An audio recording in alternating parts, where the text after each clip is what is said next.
gyrocopter. We know that maybe Earthshaker's not the way to go. We do have a change, and look at that. I mean, we started previous game off with 74% win rate or predictability for 5. 64. It was like 64. Yeah, 64, sorry. My bad. And this 64. time, 52.9. Wow, so Sniper's really highly prioritized. So, yeah, this means, in fact, yeah, the fact that it's 52.9 means probably Sniper would have been the choice that OpenAI would have made in that position, or maybe something that's very close. It's probably like top 4. The fact that they picked it first 2, it's probably like Sniper or Gyro or whatever they pick here. It'll probably tell us. It's cool that they were thinking about it and they're just like, well, you know what? OpenAI is right. We're just gonna, literally gonna take their first pick.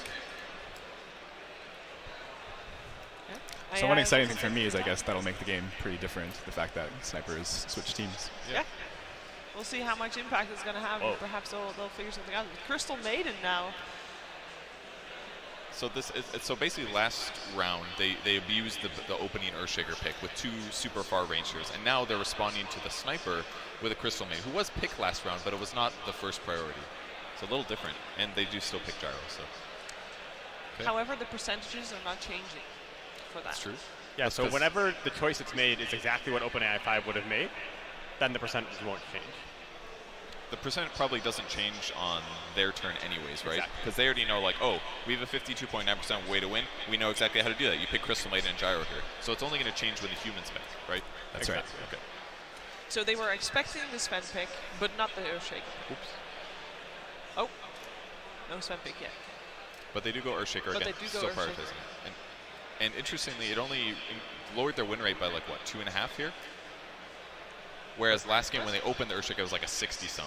Maybe that's because they knew that, oh, we got the 2 best cores, the Sniper Gyro. Whereas now it's split. What do you think about the picks so far, Will? I think Earthshaker Sniper is just a good response. Like, you have 2 heroes that allow you to play distance, and I think that's really important for team fights, especially if you're OG and like you really believe in your mechanical team fight ability. Then, I mean, those heroes make sense. And I feel like for whatever reason in fights, like they lack damage. They lack some guy that could just like hit nonstop. Because they went for the SF build. The Riki couldn't really go front facing at some point because he just got blown up every time. And you had a Viper that also just like put in magic damage. Like they needed something that could just sit in the back, lay in damage, which is what OpenAI 5 does really well.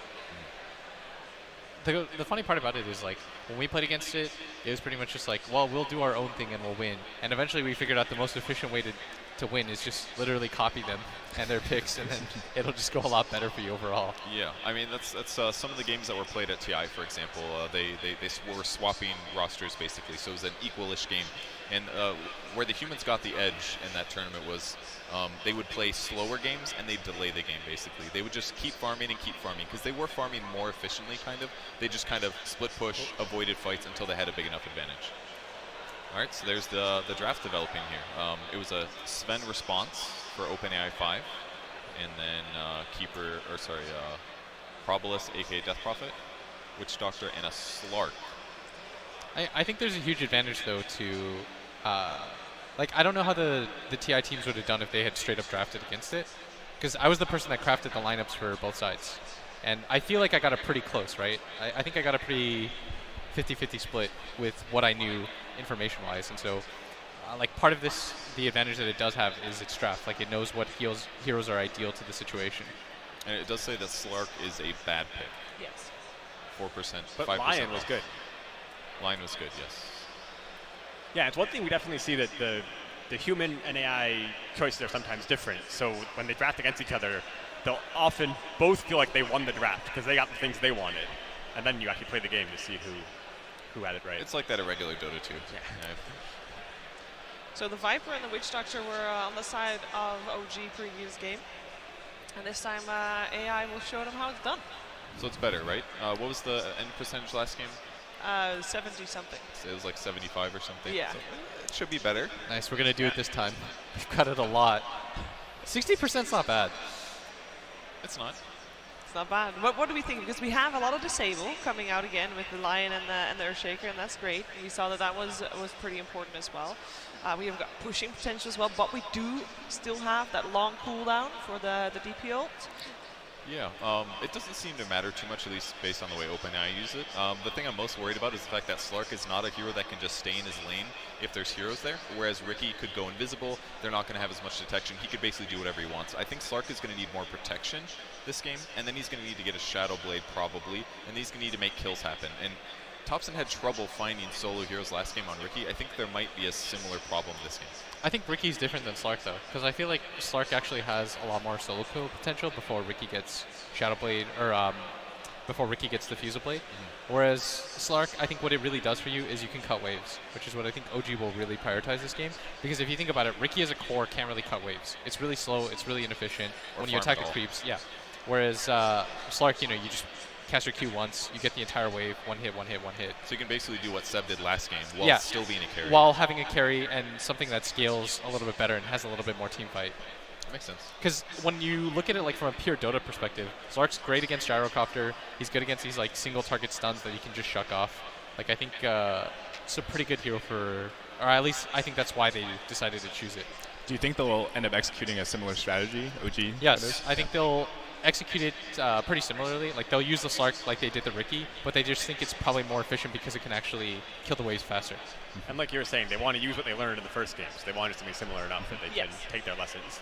Well, let's find out what they have learned in the break that they've had. It's time for Game 2, AI5 and OG with Capitalist and OD Pixel. OpenAI 5 versus OG. Game 2. And let's see what is going to change here in the second game. We've had the different drafts. OpenAI a little less sure in comparison to as they were at the draft of Game 1 this time round. They certainly feel, as a draft, at least OG, they've had a bit of a better start this game. Yeah, and I would definitely agree, seeing everything that happened in Game 1. That being said, I'm not sure what exactly this means, but Seb did all chat. We estimate our chances to win at 7. Now, I don't know if he means 70% or 7%. Just 7. He's kind of killing, my faith in humanity right now. But we'll see whether or not we should be getting some action here almost right away. Let's see what we're going to see around the starting seconds of gameplay as already. No Tail is being beaten down a bit here by the Sven. Of course, last game we saw how well OpenAI utilized the Sven. They've got it once more. We'll see what sort of plays he can come out with this time. Now, one thing we didn't talk about, the OpenAI does seem to put a bit of a premium on getting those bounty runes, and so do the pro players. So we actually had the bounties get split 2-2 for most of the time until the AI really started taking control of the game. This time around, they actually started with 3. So already a small advantage for the AI. This time around, we're going to be seeing a different kind of mechanic being exploited here. It's going to be the Earthshaker Fissure blocking to be able to pull back this bottom lane and get it as close to the tower as possible, and therefore feel a little bit safer against this CM and Gyrocopter lane. Now, OpenAI for now, starting with the 2 heroes on both of the side lanes, CM and Gyro, and the Witch Doctor Sven top. We'll see how well the Slark pick is going to pay off for OG. Not an easy hero to play. And in terms of just across the board in professional play and high-level play, this is not one of the most popular heroes to utilize. But you can certainly imagine with sort of the hero's sort of elusive capabilities, there are strengths and a lot of ways that Ana can outplay the AI. Yeah, certainly. I think that there's a couple things stood out to me for the OG draft. One of which is we have some pretty good team fight heroes, some good heroes to defend towers, especially in the Earthshaker and Sniper. We have a hero that can actually take objectives very well with the Death Prophet. I think that was something that was definitely lacking from last game. We saw how many times they would try and cut creep waves. But what the AI did was say, that's fine, we'll just tank the creep wave and not let any damage happen to the tower. Zeb's in trouble. Indeed, we see a quick heads-up play there from the CM, utilizing the Mango to instantly get the mana required for Frostbite. Zeb will survive, but taking a lot of heavy harass here from this duo lane of the Gyro and Crystal Maiden.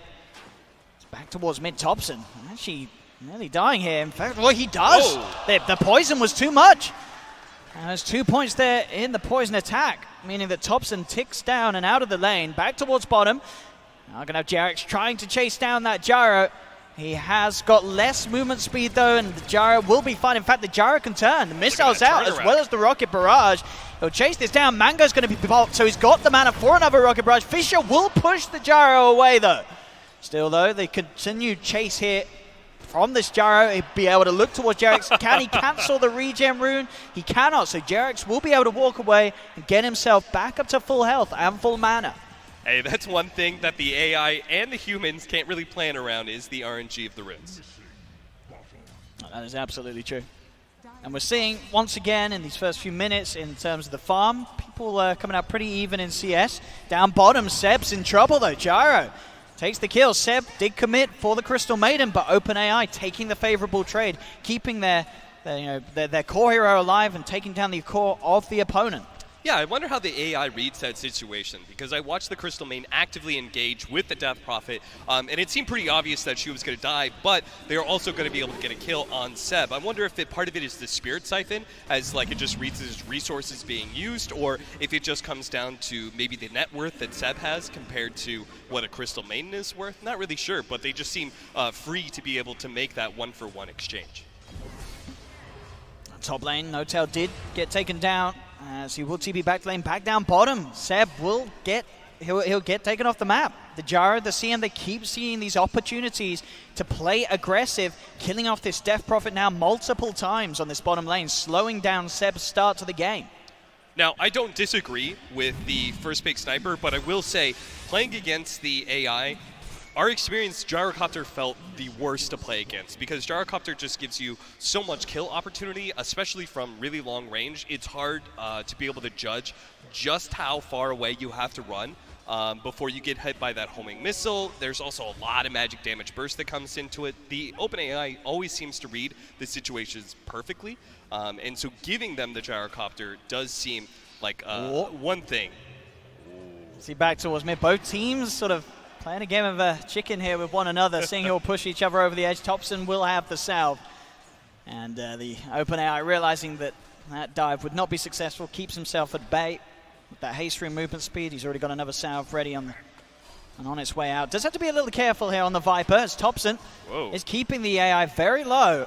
The OpenAI almost baiting Thompson in, trying to make sure that the damage trade is successful. Again, down bottom, another play. You see how low the Gyrocopter is, but he gets the job done. These two heroes just getting kill after kill onto Seb. He just doesn't stop dying on this bottom lane. This Gyro Crystal Maiden combo seems to be so strong from the AI. Yeah, notice where their attention always goes to. It always goes on killing the Death Prophet, right? And part of that is because Earthshaker doesn't do anything for them past the Fisher usage. See up top. Turn here with the Maledict onto Anna. He's got the Dark Pact. They do have a Viper in this lane as well now, so OG have to be careful. Again, the Gyrocopter just racking up these kills. He was able to kill off Jerax once more. As this chase continues top, Salve will be popped, but he gets cancelled here by the stun. OpenAI diving past the tower with the damage from the Viper and the Sven. They'll claim the Slark's life. They'll get No-Tail as well. The AI turning it up early here in this game too, as they are getting kill after kill after kill. You know what's really cool about this is that Blitz mentioned, he didn't really think that the Viper worked out very well for OG. That was one of the heroes that they should change up. The split pushing with Nether Toxin didn't really seem to be the play that worked to fruition for OG. But here, the AI says, no, we're actually going to pick Viper. The thing is though, we're just going to try and dominate lanes, and this hero, apparently for them, feels best when you just go 3-0-2. Absolutely. No levels in Nether Toxin. Yeah, this is not something that we see, this is not how Viper is played at the moment, but this game, OpenAI showing us that you can do it like this. And just look sort at the way old that school Viper stuff. Yeah, when he would exchange with the sniper, when he ran forward at like 150 HP, like Thompson took like 250 HP just from one poison attack in Nether Toxin. And Anna is having a very tough time here on this top lane as he dies once more. 6 minutes in, OpenAI taking this tier 1 tower. Already just getting objectives much faster than they were able to in game 1. This time round, OpenAI, they're certainly going to feel more confident more early. And we heard the developers say, like, look, the one advantage that humans really have is they're going to be able to read the situation from game 1 and adapt going into game 2. So theoretically, OG should be able to make a stronger showing, but this game 2 is really just demonstrating that the OpenAI, with already apparently to them an 80% win probability, is just one step ahead when it comes to this different draft that we're seeing. Even though the draft was more even, it went down to like 60%, I think, whereas opposed to like 70 plus for game 1. Just the way that the OpenAI has played it against OG. A lot more dominant in the laning phase. Seb, he's trying to kill this Crystal Maiden, but the Crystal Maiden is just baiting Seb in. The backups there from the Gyrocopter, and this combo that's causing issues for Seb in the lane will continue to cause issues as the game continues. Seb will try and duke it out around the trees. He's doing a pretty good job of it. In fact, he's out-duked the AI. Seb will escape with a TP out. He's outplayed the AI. Who knows? Maybe that was one of those situations where, you know, you go fishing, you throw one back in. Maybe that was the AI doing that. I've already got 80% win probability. I mean, because that is the thing. The AI definitely would have considered at a point there as well. It's taking me too long. There's no point looking for him. I'm going to move on. One of the big advantages was supposed to be the Slark having level 6 and maxed out Dark Pack and being able to cut creep waves while still being able to keep a high amount of HP and eventually turn into a hard carry. But still, just being constantly torn up every single lane he shows up into. See an attempt here onto the Sven. These two heroes do not have the damage output to immediately kill him. They will find the follow-up wraparound kill towards him. At least they're trying, but with that Warcry out, he's able to run away. Another Fisher comes out. Surely this kill's going to be there, but no, a stun from the Sven holds back the Shaker, and he TP's out on 30 HP. OpenAI gets out of there with the Sven. They cannot get that kill, OG. And whilst that is going on up top, the amount of space that the Sven's created has allowed OpenAI to just push in as 3 on this bottom lane. And 9 minutes in, they're taking another tier 1 tower. These early objectives, they're just racking up a very large net worth lead. And it's interesting that the Viper positions himself. He goes and jungles, but he's still close to this push at bottom lane. So he's still able to rotate in at a moment's notice should OG try and defend that tower. It just kind of reinforces the idea of, you know, where we were looking at the bars and saying like, oh, this is the objective we want to take, but here's also 95% now. Here's also the probability of us being able to take that tower. Here's the probability of us dying. I'm sure the Viper being close by and jungling kind of lowers their chances of dying in that situation. We have Seb here once more in trouble as the AI chases him down along the river. He'll try and turn and bring the Sven with him, but it won't be a success for Seb as another death on the Death Prophet out of the game. Seb having a very rough start in this first 10 minutes. As the AI, it's just hunting him down consistently. They knew from the lane that they had the capabilities to kill off this hero with ease, and now every time they see him on the map, they'll focus him and know that it's a clear objective that they can take without any difficulty. Yeah, it's funny, like, when we were watching the draft, the Slark was one of the heroes that the OpenAI hated the most, that the draft advantage went up to the AI in favor the most. And we can really see why. It's just this laning phase is just so detrimental to OG as a whole because they're trying to get this core online to a point where he's able to run around cutting creepways, but he just couldn't really get to that. I mean, see there at the side, Jarrett's trying to step forward, but they turn immediately towards him. They have the Viper strike out upon him. Shrapnel's down here from Thompson in an attempt to hold. Assassinate will not get the kill off, and now again the CM goes for the ult, but they do have to disable. Hex comes out from No Tail. They'll kill up the Crystal Maiden, but OpenAI Viper diving past the tower on towards top. The Sven coming back in on minimal HP to throw that stun off, secure the kill. As OpenAI again getting the favorable trade, another tower taken. They are playing at a ferocious speed here in this second game. That Warcry looks so good for the AI as well because they just always are popping it towards the end where it seems like the humans are getting baited into going on certain heroes, but... See the Wish Dogs are there trying for a bit of a solo kill action onto Ana. Ana, has got to be careful as the creeps came in and gave vision to allow that Death Ward to continue hitting onto him. He is now 6. He does have that Shadow Dance escape capability on the Slark, but still so far behind in terms of farm. So the bot probably read the fact that there was only so much range. He wouldn't be able to get out of range in the Death Ward in time, except for there was a vision, right? Once he loses vision, the ward no longer attacks you. So it seems like the AI didn't quite keep that in mind, which was, I guess, the human advantage there for OG. OG, I mean, what's sort of their best bet in terms of getting back into this one? Is it just somehow trying to get farm on this Slark? I mean, at what point of this game will Ana be able to have an impact? Because at the moment, They're just getting picked apart elsewhere. We're going to see the Sven committing onto Topson. Topson does have backups, but both NoTail and Jerax splitting OpenAI apart as Jerax will focus the Viper. Seb comes in with the TP. They have surrounded the Sven. OpenAI trying to stand their ground as this Sven, but he's stuck in the trees. They'll lose the Sven, OpenAI.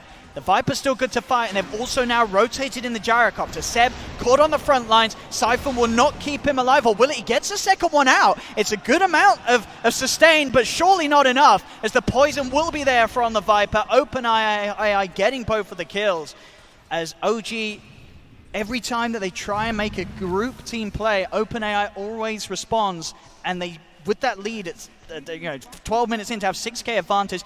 Their heroes as a whole are just too hard for OG to instantly take out of the game. There is still going to be a pretty good high ground advantage for OG simply because they have Sniper and Earthshaker. They said that the AI doesn't actually read Fissure as well as we do, so that may be one advantage, but if they just keep on killing Jerax time and time again, and then they get a pick off and then they immediately turn it into a tower, especially you see this rotation happening as the Siege Wagon comes out. I've noticed this a couple of times. They will play around the Siege Wagon quite a bit, and it's probably just because it's such a good objective taker. And this is definitely sort of the games that we've seen from the OpenAI in the past, where 13 minutes in, they get this lead. OpenAI as it is, they're not going to make mistakes. They're not going to throw away this lead. You have to outplay them. You have to outmaneuver them. And at this rate, OG, they're struggling to certainly do that, as they'll lose Tops and Seb trying to move in. But the Crystal Maiden, with that massive amounts of damage coming out from the ultimate, just stands her ground, 2 dead. There will be a buyback here as Topson trying for some OpenAI-esque tactics to try and bring the game back around. But I don't know how much this buyback's going to do for him, as they're still without Seb, as Seb just failing to have any sort of impact this game as the Death Prophet after a terrible laning stage against the Gyrocopter and the Crystal Maiden. OpenAI, 14 minutes in, they're up to the high ground, onto the tier 3 tower. Anna will be able to jump away, doesn't even manage to kill off the courier. The Viper, godlike, diving past towers, killing off Topson. It's a dieback from the Sniper. Seb, he's going to try and leap forward, but the cast bounces are out. Seb stands too close to Jerax. Jerax is in trouble as well, as he's forced away. OpenAI taking that top tier 3 tower. They're onto the barracks. It's only 14 minutes in, Cap. It's just crazy. They just always put the Viper on the front lines. They're not letting OG beat back the creep wave. They're not allowing the backdoor protection to come back in. And anytime you saw coming in from the side, they tried to use the Slurk to be able to cut the creep wave immediately. OpenAI was trying to protect their creeps as much as possible to make sure that couldn't actually happen. They almost killed the Slurk as a result.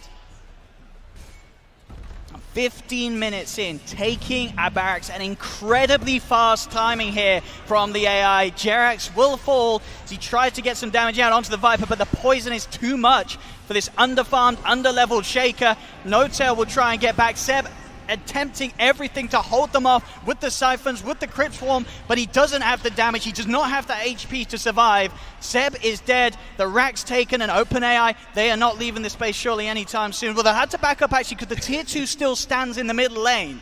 They've still got that to take, but it's 24-5, 13k lead. The all chat comes out as they announce their positions. I'm surprised they're not all playing position 1, because at the moment, at the net worth of these heroes, it looks like it. OG are just behind on every single hero pretty much. Only Topson is sort of in there, and he's only competing with the farm of a Crystal Maiden.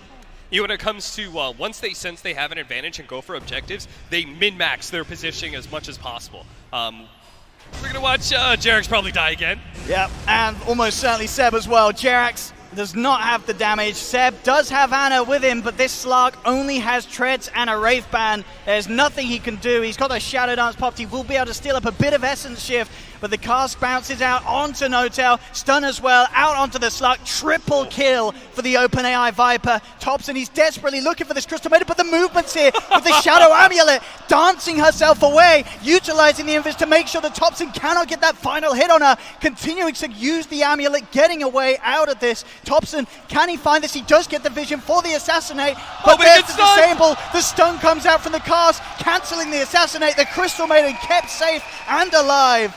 OG, they cannot catch a break this game. This is pure domination from OpenAI, start to potentially an early finish. 17 minutes in, there looks like there's very little chance of OG turning this one around. They will find the Witch Doctor pushing out alone. They may be able to at least claim the life of a Witch Doctor. Can they get more though? No, the Crystal Maiden again using the ult. Enchant Totem comes out with the Aftershock, does cancel the ornament from the CM. Finger comes out, but it's not enough damage to kill up the Crystal Maiden. There'll be buybacks from both sides. No Tail gets back in, so does the OpenAI Witch Doctor. As OpenAI wants to continue the aggression, the Gyro up onto the high ground, past the tier 3, past the barracks, playing so aggressive here. Seb has to be careful of potential wraparounds. They're pushing in both lanes at the same time, the AI. Both the middle lane and the bottom lane under threat. Also, the team as well of OG getting dove upon, up past the tier 4s. Anna's trying to commit in. OpenAI, they're low, but they have the heals. The Voodoo Restoration from the Witch Doctor, meaning that OG cannot finish off any of these kills. Anna will fall again on the slug. He has got a buyback. He will use it. But OG, they are just crumbling and getting entirely crushed here in this game too. It looks like there's very little chance for them to play anything back in response, as once again, AI just collapse onto OG. They cannot fight back at this point. Their heroes, their draft, it does nothing when OpenAI's heroes are this far ahead. Just watching that Witch Doctor be so far forward and still seeing the exchange be so worth it for the AI. It's just unbelievable, the fact that they were orange bot imbalanced, huh? And this Viper's just... Viper's strong, but this was a Viper. This weren't your jungle Viper. You know, this was he was a proper player this game. He was making moves. He wasn't doing what you'll see sort of the Samaels of today do. He's playing in the action, in the lanes. This ain't no AFK jungle. Seb's calling out the Smurfs. But OpenAI... I mean, between the poison attack and the corrosive skin, right, it was just so hard for OG to be able to fight against that. Like, they put the Viper on the front lines always, and they just couldn't sit back and just, you know, use the Sniper and the Earthshaker to be able to kill creep waves and then have the Slark cut. Like, that was the ideas that OG was hoping for, but none of that was really possible with a Viper being this over-farmed and always forcing the fight. I mean, if they can get this kill, it would be an absolutely huge one. He's 18-0-9 at the moment, but they cannot. They do not have any sort of damage to beat down this Viper, as once again, OG just getting absolutely floored in any attempt of a team fight. AI, like, they never... The trees come out. The offerings as well of mangoes to try and keep the OpenAI at bay.